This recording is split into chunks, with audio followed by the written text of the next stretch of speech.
Nissan நிறுவனத்தின் X trial காருடைய விற்பனை ரொம்ப பெரிய வீழ்ச்சியை சந்திச்சிருக்குங்க. கடந்த ஒரு மாசம் முழுக்கவே விற்பனை செய்ய முயற்சித்தும் அந்த நிறுவனத்தால ஒரு காரை கூட விற்பனை செய்ய முடியல அப்படின்ற ஒரு செய்தி வெளியாகிருக்கு. இதை பத்தி தான் இந்த வீடியோல நம்ம டீடைல்டா பார்க்க போறோம்.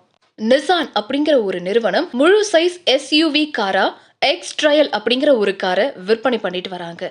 இந்த கார் இந்திய மார்க்கெட்ல டொயோட்டா நிறுவனத்தின் ஃபார்ச்சுனர் காருக்கு போட்டியா விற்பனை ஆகிட்டு வருது. சோ கடந்த ஜூன் மாத விற்பனை குறித்த விவரங்களை நிசான் நிறுவனம் வெளியிடும் போதுதான் அதுல மிகப்பெரிய அதிர்ச்சி காத்திருந்திருக்கு.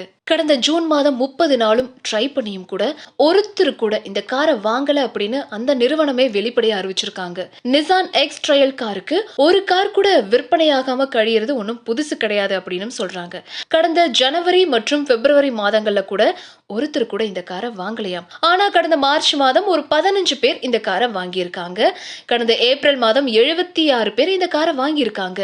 மே மாசம் கூட ஒரு 20 பேர் இந்த காரை வாங்கிய நிலையில கடந்த ஜூன் மாதம் மறுபடியும் ஒருத்தர் கூட வாங்காம 0 விற்பனை அப்படின்ற நிலைக்கு திரும்பி இருக்கு. இதன் மூலமா இந்த கார் இந்திய வாடிக்கையாளர்கள் அதிகம் விரும்பும் வகையில இல்ல அப்படிங்கறதும் தெளிவா தெரிஞ்சுக்கலாம்.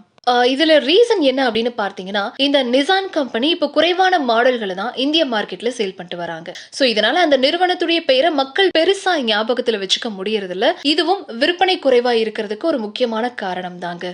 ஏன்னா பல பேருக்கு இப்படி ஒரு கார் இருக்கிறதே தெரியாது. பிரீமியம் செக்மெண்ட் SUV காரா இந்த கார் விற்பனையாகி வர நிலையில இதுக்கு போட்டியா Toyota Fortuner, MG Gloster, Skoda Kodiaq, Hyundai Tucson இந்த கார்கள் எல்லாமே விற்பனை ஆகிட்டு இருக்கு. இந்த கார்களை எல்லாம் தாண்டி எக்ஸ் ட்ரையல் காரை தேர்வு செய்யற வாடிக்கையாளர்கள் ரொம்ப ரொம்ப குறைவா தான் இருக்காங்க. இது மட்டும் இல்லாம இந்த விற்பனை மந்தத்துக்கு மற்றொரு முக்கிய காரணம் என்னன்னா இதோடைய ரேட் தாங்க. பிகாஸ் இந்த காருடைய விலை 49 லட்சம் ரூபாயா. இவ்வளவு பெரிய விலையில வாகனத்தை வாங்குற வாடிக்கையாளர்களுடைய எண்ணிக்கை ரொம்ப ரொம்ப குறைவு தான். சோ இதனாலையும் இதோடைய விற்பனை ரொம்ப குறைவா இருக்கு அப்படின்னு சொல்லப்படுது.